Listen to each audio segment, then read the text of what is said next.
encontramo-nos perante a mais bonita história ocorrida desde os tempos em que Jesus e Maria habitaram entre os homens aqui na Terra.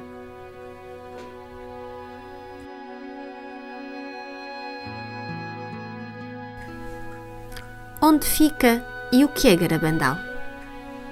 Garabandal é uma aldeia com cerca de 300 pessoas, situada nas montanhas da Cantábria, no noroeste de Espanha. É um lugar de sobrenatural serenidade e beleza. No dia 18 de junho de 1961, 4 meninas, Conchita González, Jacinta González, Mariloli Mazon, de 12 anos, juntamente com Mari Cruz González, de 11 anos, jogavam nas proximidades da aldeia quando ouviram um som como de um trovão. Assustadas, levantaram as cabeças para ver de onde vinha este ruído. De repente, viram diante delas uma figura bonita de um anjo resplandecente. Depois de um breve instante, e sem ter pronunciado uma palavra, desapareceu. Durante os dias seguintes, repetiram-se as visitas do anjo, que em silêncio as fixava com o olhar e sorria. Os habitantes de Garabandal começaram a reunir-se com as meninas ao cair da tarde para rezar o rosário enquanto esperavam a aparição. Finalmente, no dia 1 de julho de 1961, o anjo falou às meninas e disse-lhes: "Sabeis por que eu vim? Devo anunciar-vos que a Virgem Santíssima irá aparecer-vos amanhã como Nossa Senhora do Carmo." Cheias de alegria, as 4 meninas exclamaram: "Que venha depressa!" No dia 2 de julho, festa da Visitação naqueles tempos, às 6 da tarde, as meninas estavam na caleja, quando Nossa Senhora apareceu com o menino Jesus e 2 anjos. Um dos anjos reconheceram-no como sendo aquele que tinha aparecido na primeira aparição, que depois, mais tarde, foi identificado como São Miguel Arcanjo, e o outro parecia idêntico. Mais acima, à direita, viram um olho que as meninas chamaram de Olho de Deus. Sem medo algum, as meninas começaram a falar com Nossa Senhora. Falaram sobre as suas famílias e sobre o trabalho que faziam em casa e nos campos. E Nossa Senhora sorria. Conchita disse que ela era como se a sua mãe tivesse estado ausente durante uma viagem e que acabava de chegar. Rezaram o rosário com Nossa Senhora e ela ensinava-as a rezar bem. Quando Nossa Senhora dizia que tinha que ir embora, as meninas insistiam para que não fosse. Ela, para as consolar, prometia regressar no dia seguinte. E regressava, não apenas no dia seguinte, mas em centenas de encontros. Por vezes, durante várias ocasiões, esses encontros ocorriam várias vezes ao longo do dia e da noite. As meninas sabiam perfeitamente quando iam ter uma aparição, graças ao que elas mesmas denominavam de chamadas. Recebiam 3 chamadas, que eram como uma alegria crescente que precedia e anunciava a aparição. Na terceira chamada, a alegria era tão grande que saíam correndo de onde estavam até ao lugar da aparição, onde chegavam quase simultaneamente, caindo repentinamente de joelhos e em transe estático. Em agosto de 1961, começaram a ocorrer as caminhadas estáticas. As meninas começaram a caminhar em êxtase para a frente e para trás por toda a aldeia, com os olhos sempre fixos no alto. No começo das aparições, para fazer sorrir o menino Jesus, que Nossa Mãe do Céu às vezes trazia nos braços, as meninas ofereciam pequenas pedras. O menino não tomava as pedras, mas Nossa Senhora sim, beijava-as e encarregava as meninas para que dessem a determinadas pessoas depois de terminar o êxtase.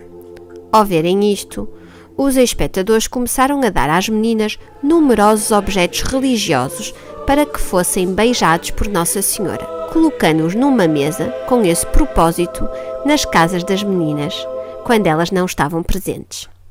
Não havia forma de elas saberem a quem pertenciam os objetos.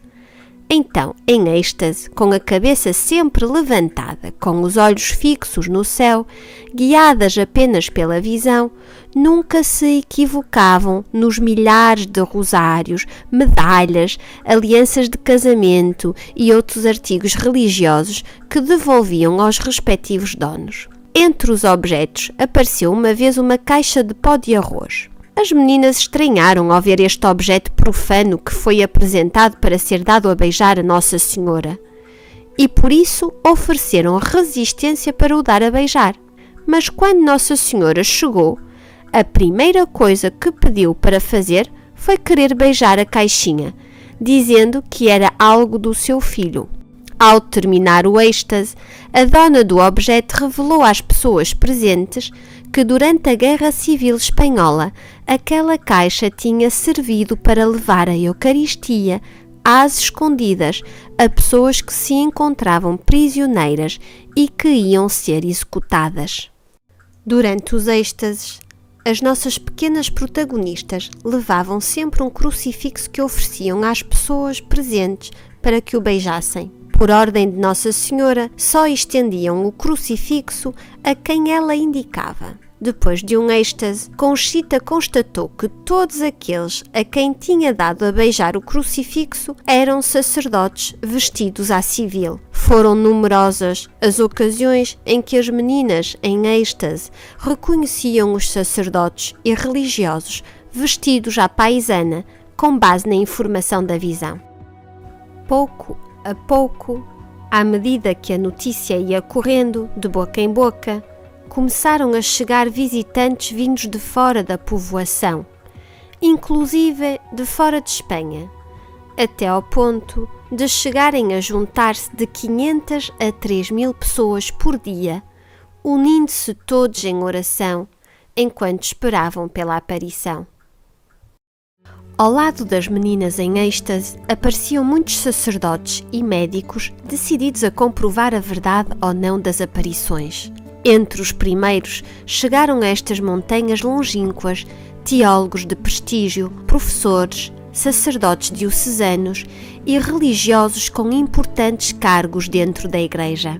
Realizaram as suas indagações a nível teológico e doutrinal e examinaram a vida das meninas. Puderam comprovar que eram meninas perfeitamente sãs e equilibradas, sem ânsia de espetacularidade e que não deixavam de ter coisas de meninas quando estavam fora do êxtase. Comprovaram que em todo o tempo que duraram as aparições, as meninas não deixavam de manter as suas obrigações escolares, nem as ajudas em casa ou no campo. Mesmo que a aparição tivesse acontecido até altas horas da madrugada, sofrendo muitas vezes as inconstâncias do tempo, chuva, frio, neve.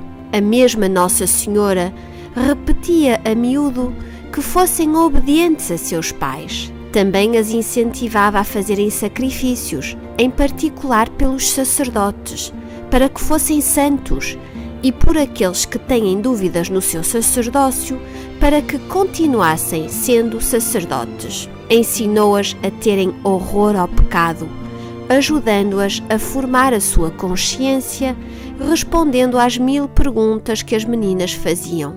As meninas afirmaram que, depois de ver Nossa Senhora, tinham mais vontade de amar Jesus e Maria e de falar a todos do Senhor e de sua Mãe Santíssima.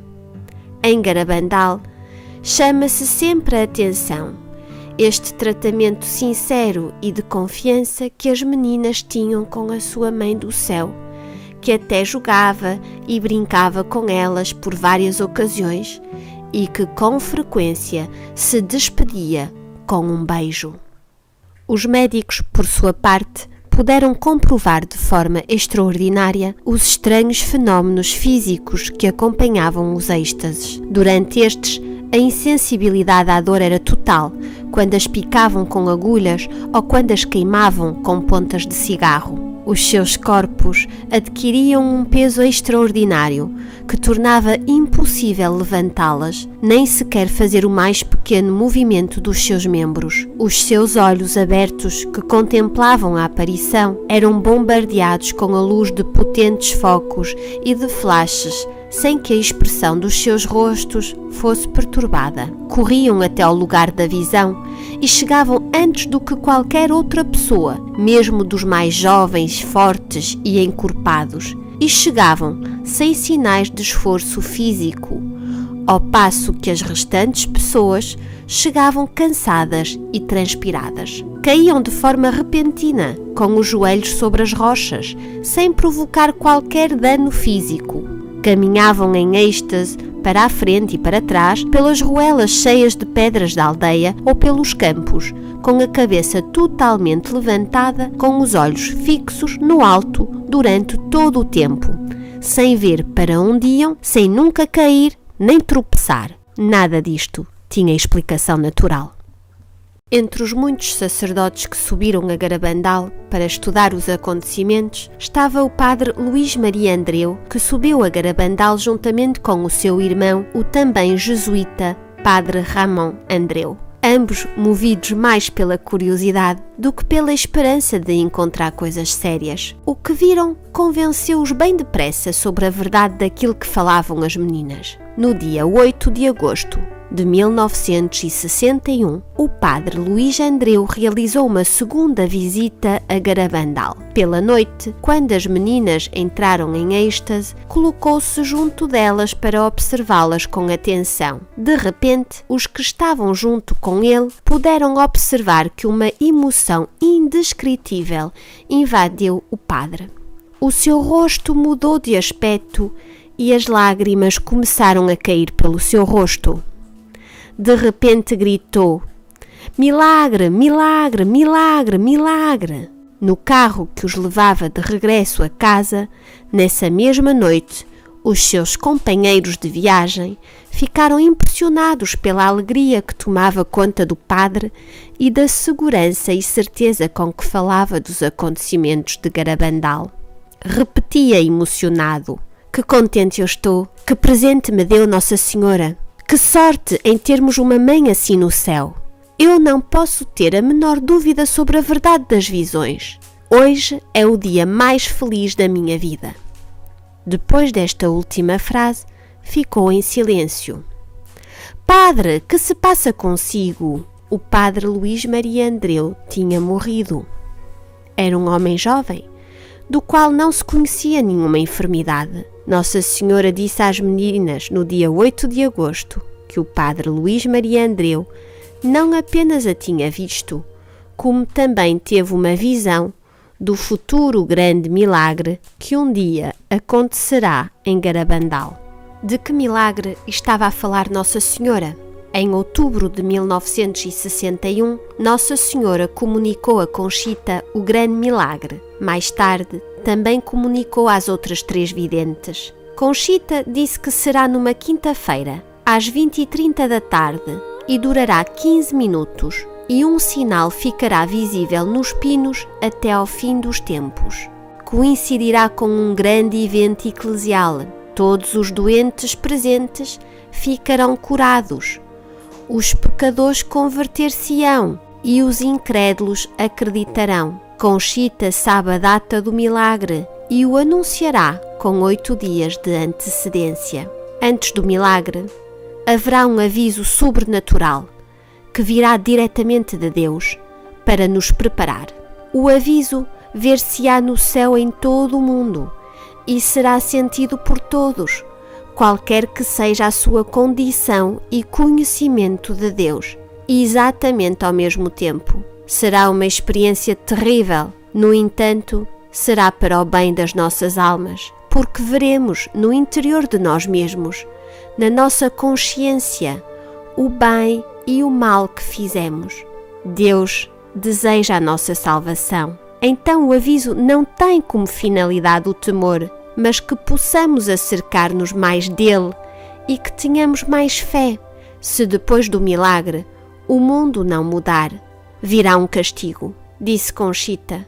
O castigo Se não mudarmos, será horrível. Nós, Loli, Jacinta e eu, vimos o castigo. No entanto, não posso dizer em que consiste, porque não tenho permissão de Nossa Senhora. Um dia importante na história das aparições de Nossa Senhora em Garabandal foi o 18 de outubro de 1961, data em que Nossa Senhora deu permissão às meninas para comunicar a todos a sua primeira mensagem. A forte chuva que não cessou de cair todo o dia não desanimou as milhares de pessoas que nesse dia chegaram a Garabandal. Ao cair da tarde, nos pinos, as meninas leram o texto da mensagem. Temos de fazer muitos sacrifícios, muita penitência, visitar o Santíssimo, mas antes temos de ser muito bons. Se não o fizermos, virá um castigo. A taça já está a encher, e se não mudarmos, virá um grande castigo.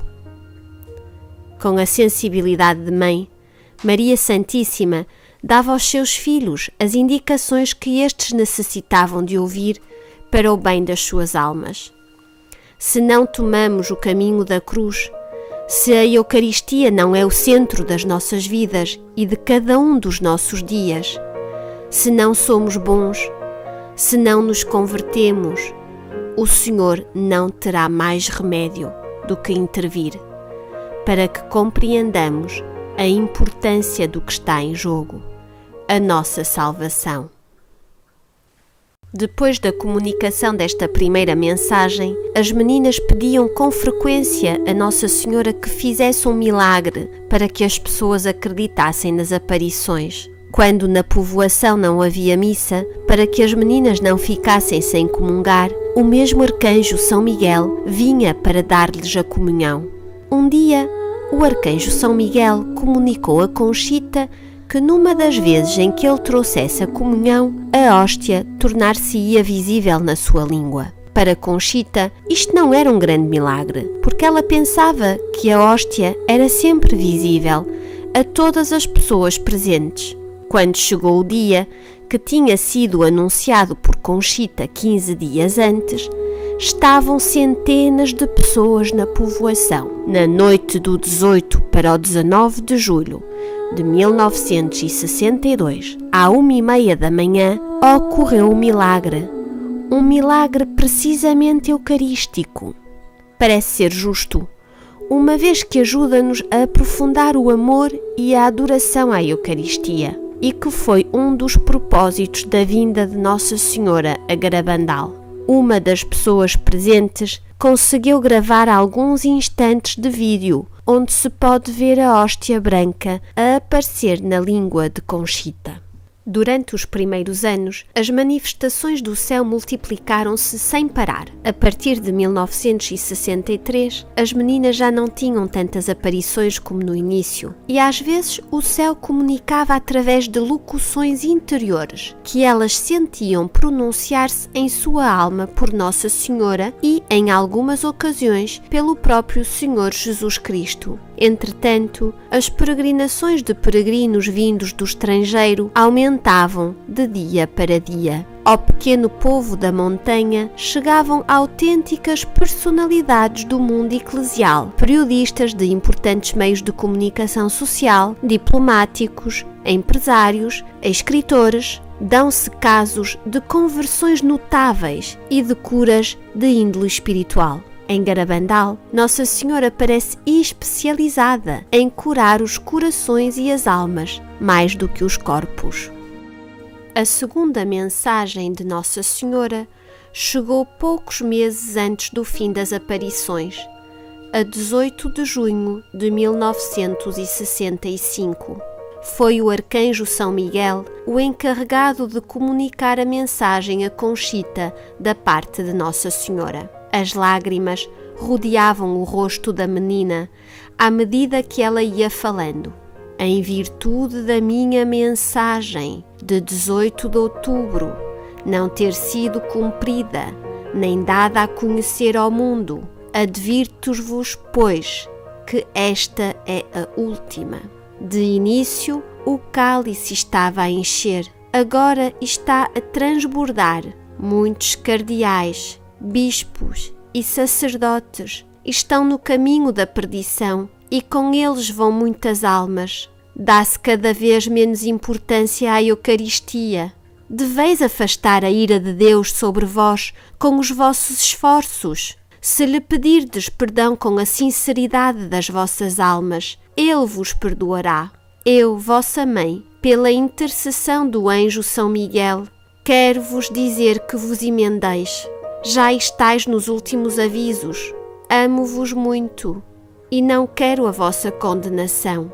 Peçam-nos com sinceridade e nós vos daremos. Deveis sacrificar-vos mais. Pensai na paixão de Jesus. A mensagem, breve em palavras, era verdadeiramente rica em conteúdo e não fez senão descrever a dolorosa situação que estava a viver a Igreja Católica a ponto da conclusão do Concílio Vaticano II.